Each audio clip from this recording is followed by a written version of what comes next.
오늘의 말씀 묵상입니다. 그동안 제가 지방에 부모님 때문에 좀 다녀왔고요. 그러면서 올리지 못했습니다. 오랜만에 오늘의 묵상을 다시 올립니다. 오늘은 요한복음 19장 29절로 30절 말씀인데요. 거기 신 포도주가 가득히 담긴 그릇이 있는지라 사람들이 신 포도주를 먹으면 해용을 우슬초에 매어 예수의 입에 대니 예수께서 신 포도주를 마신 후 가라사대 다 이루었다 하시고 머리를 숙이시고 영혼이 돌아가시니라.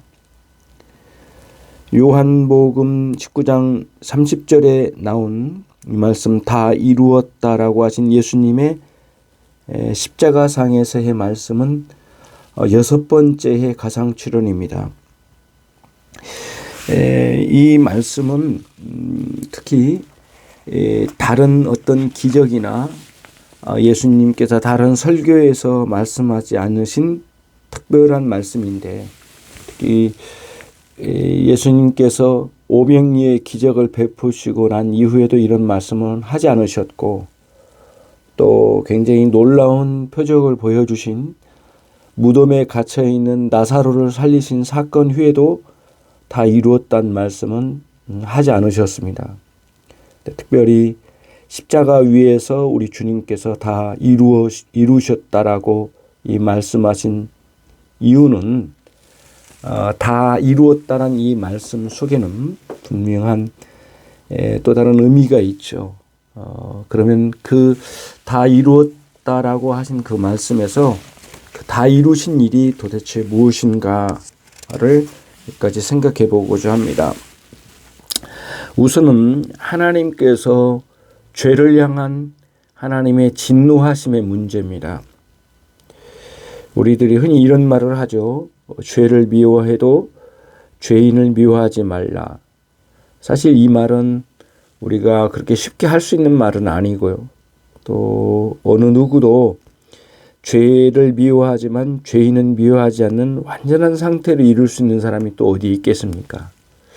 그러지만 하나님께서는 십자가에서 당신의 독생자를 희생시켜 대속의 죽음으로 이루신 구속의 그 완성을 통해서는 죄를 미워하시되 죄인을 미워하지 않으시는 일들을 이루셨습니다.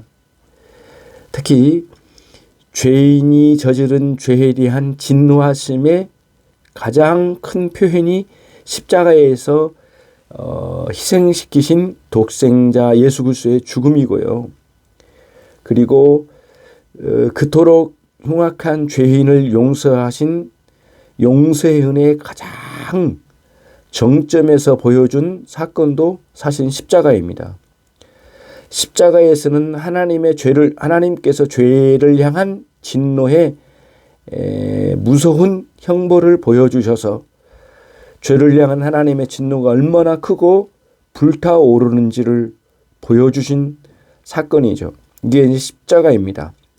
예수님께서는 이 죄를 향한 하나님의 진노를 푸시는 완전한 죽음으로 주님께서 이루셨기 때문에, 그 일을 주셨기 때문에 주님께서는 다 이루었다라고 말씀하셨습니다.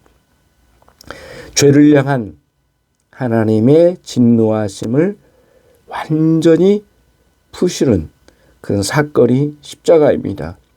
그리고 믿음으로 말미암아 그 죄인들이 하나님의 그러한 죄를 향한 진노를 푸시는 위대한 이 사건을 우리가 믿음으로 말미암아 우리가 우리의 삶에 적용되고 또 그 은혜가 우리에게 성취되는 위대한 역사의 길을 여셨죠.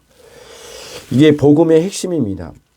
예수님께서는 복음의 핵심인 인생 죄인을 구속하여 구속의 은총으로 하나님의 자녀 삼으신 위대한 사건을 이루신 일을 이 십자가에서 보여주셨습니다.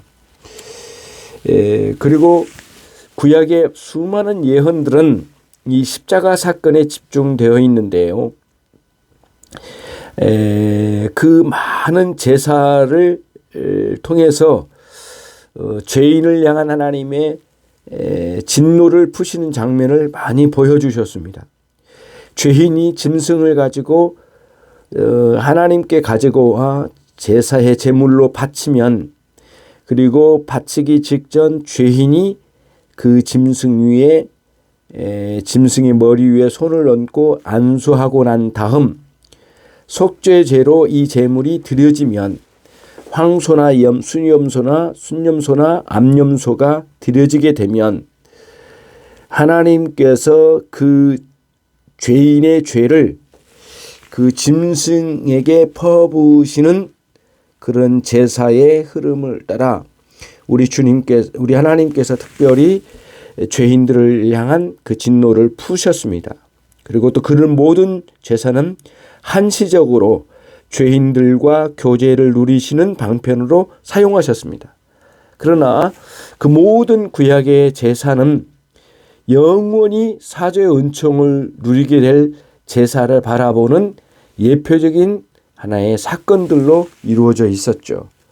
예수님께서 실제로 십자가의 죽으심으로 구약의 예언적으로 예표적으로 주어졌던 수많은 제사가 바라보았던 그 영원한 제사가 여기서 이루어졌다는 사실을 우리 주님께서 말씀하심으로 다 이루었다라고 말씀하셨습니다. 제사를 지냈을지라도 하나님과의 교제는 영원하지 않고 한시적이었습니다.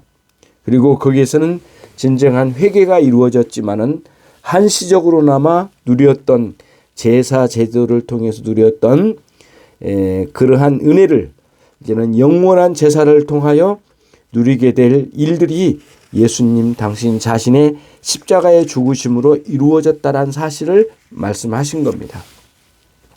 심지어는 율법이 요구하는, 죄인을 향하여 율법이 요구하는 수많은 요구사항들 또는 죄인을 향한 정죄, 그리고 그 죄인을 향한 정죄로 인해서 끊임없이 괴로움을 당할 수밖에 없는 인생들을 향하여 이제는 그 모든 것이 끝났다. 그 율법의 정죄, 죄를 향한 율법의 정죄가 이제는 끝났다. 우리 주 예수 그리스도의 십자가의 죽으심으로 그 모든 율법의 정죄와 요구사항은 끝났으니, 내가 다 이루었으니 끝났다라고 하는 그러한 의미로 내가 다 이루었다고 우리 주님께서 말씀하십니다. 그런 의미에서 이제는 우리는 십자가 외에는 그 어떤 곳으로도 구속의 은총에 보탤 수 있는, 더할 수 있는 것은 우리에게 없다라는 사실을 우리에게 말씀해 주시기 위하여 다 이루었다라고 주님께서 외치신 것입니다. 그런 차원에서 주님께서 말씀하신 이 말씀, 내가 다 이루었다라고 하는 이 말씀 속에서 한없는 은혜와 또 우리 주님께서 죄인을 향하여 만족시키신 이 일이 무엇인지를 다시 한번 돌아볼 수 있는 기회가 되는 것입니다. 저와 여러분이 이 땅에서 끊임없는 죄 가운데 살던 인생이 그리스도의 구속의 은총으로 하나님의 자녀가 되었고, 하나님의 자녀가 되고 난 이후에도 완전히 죄로부터 떠나 있는 것은 아니며 여전히 죄가 잔존해 있음을 우리가 고백하지 않을 수 없습니다. 그때마다 우리가 그리스도께서 다 이루신 구속의 은총을 바라보고 한없이 내려주신 한없는 하나님의 은혜, 십자가의 은혜에 감사하며 이 땅에서 우리가 해야 할 일은 죄에 대해서 싸워가고 하나님의 은혜에 대해서는 한없이 감사와 찬양을 올려드리며 우리에게 맡겨진 일들이 무엇인지를 선명하게 깨닫고 죄에 의해서 짓눌리지 아니하고 오히려 싸워 이겨가며 이 땅에서 우리에게 맡겨주신 사명이 무엇인지를 명백하게 깨닫고 또 우리가 사명을 잘 감당하는 아름다운 신자로 살기를 원한다면 영원히 마르지 않는 십자가의 은혜의 샘물에서 마음껏 우리가 생명수를 마시듯 그렇게 마셔가며 아름다운 삶을 살아갈 수 있는 기회가 우리에게 있는 것입니다. 진정한 신자라면 십자가 아래에서 그 은혜를 누려가는 삶이 될 것입니다. 하루도 낭망하지 아니하고 주님의 은혜 안에서 살아간 저와 여러분이 되기를 바랍니다. 가는 곳마다 낙심한 사람들이 많고 이 코로나19 이 사태로 인해서 절망한 사람들이 많지만 저와 여러분이 이 상황 속에서도 끊임없는 소망을 가지고 그리스도와 함께 새롭게 살아가는 삶이 되시기를 주님의 이름으로 기원합니다. 하나님 아버지 감사합니다. 주의 은혜로 살게 해 주십시오. 오늘 또 십자가 아래에서 그 은혜를 누리는 삶이 되게 해 주시기를 원합니다. 마르지 않는 구속의 은혜의 샘물에서 날마다 퍼올리는 그 샘물로 인해서 큰 힘을 얻고 새롭게 살아가는 하루하루가 되게 해주시고 상황에 우리가 낙심하지 않게 하시고 주님의 은혜를 따라 약속의 말씀을 따라 오늘 또 열심으로 주님 앞에 충성하며 살아가는 당신의 종들이 되게 해 주시기를 원합니다. 예수 그리스도의 이름으로 기도 올리옵나이다. 아멘.